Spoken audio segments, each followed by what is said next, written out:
आज देश राष्ट्रीय एकता के हर मोर्चे पर निरंतर काम कर रहा है। भारत की एकता के इस अनुष्ठान के 4 आधार स्तंभ हैं।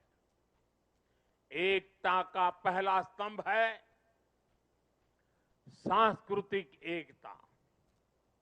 ये भारत की संस्कृति है जिसने हजारों वर्षों से राजनैतिक हालातों से अलग भारत को एक राष्ट्र के रूप में अमर रखा है।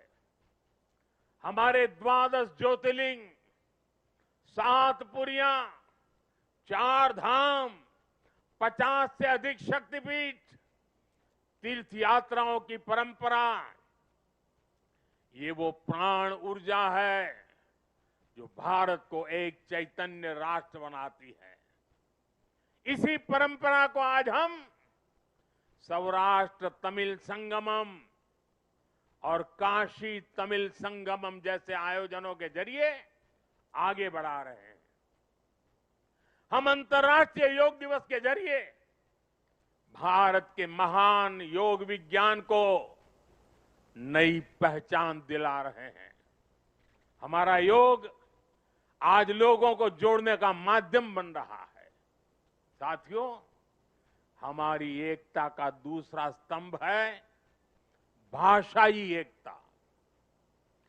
भारत की सैकड़ों भाषाएं और डायलेक्ट्स, बोलियां, ये भारत की खुली और रचनात्मक सोच का प्रतीक है। क्योंकि हमारे यहां किसी समाज ने, सत्ता ने या संप्रदाय ने कभी भी भाषा को अपना हथियार नहीं बनाया। एक भाषा को थोपने का प्रयास नहीं हुआ। तभी भारत भाषाई विविधता की दृष्टि से विश्व का इतना समृद्ध राष्ट्र बना है। हमारी भाषाओं ने संगीत के अलग अलग सुरों की तरह हमारी पहचान को सशक्त बनाया है। इसलिए साथियों, हम हर भाषा को राष्ट्रीय भाषा मानते हैं। हम गर्व से कहते हैं कि भारत के पास तमिल जैसी दुनिया की सबसे पुरानी भाषा है और हमें इसका गर्व है।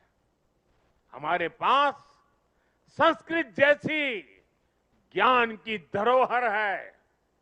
इसी तरह हर भारतीय भाषा की अपनी खूबी है, अपनी साहित्यिक और सांस्कृतिक पूंजी है। हम हर भारतीय भाषा को प्रमोट कर रहे हैं, करें और आगे बढ़े।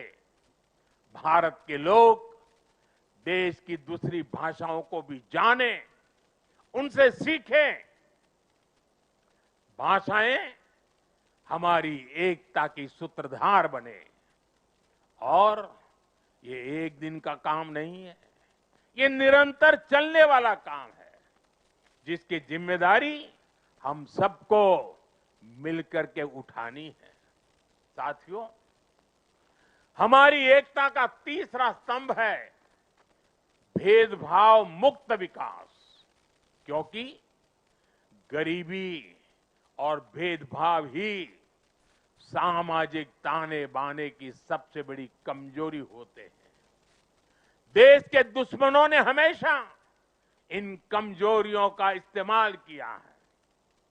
इसलिए सरदार साहब गरीबी के खिलाफ देश के लिए दीर्घकालिक योजना पर काम करना चाहते थे।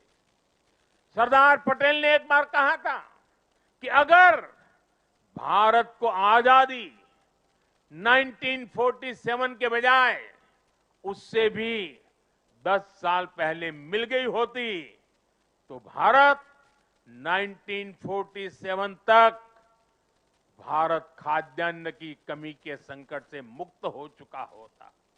उन्होंने कहा था कि जैसे उन्होंने रियासतों के विलय की चुनौती सुलझाई, वो अन्न की कमी की चुनौती भी सुलझा कर ही रुकते।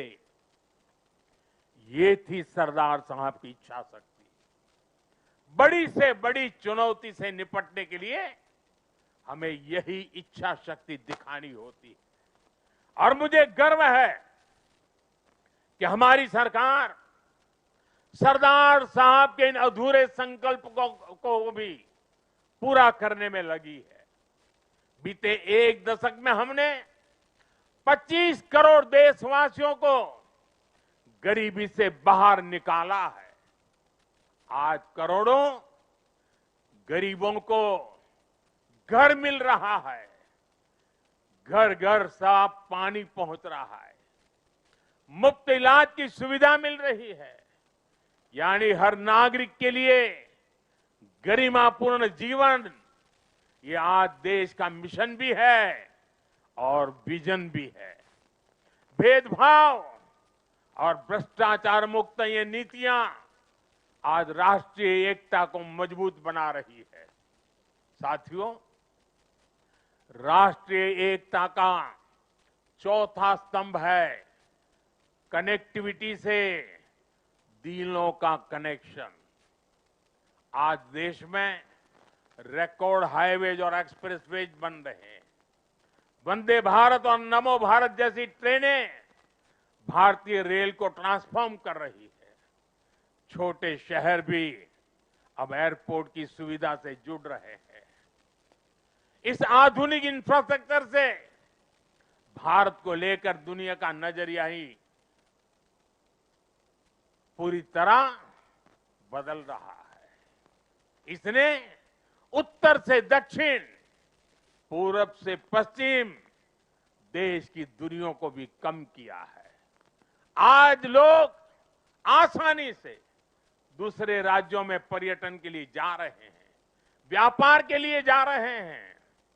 ये पीपल टू पीपल कनेक्ट और कल्चरल एक्सचेंज, उसका एक नया दौर है जो राष्ट्रीय एकता को बल दे रहा है।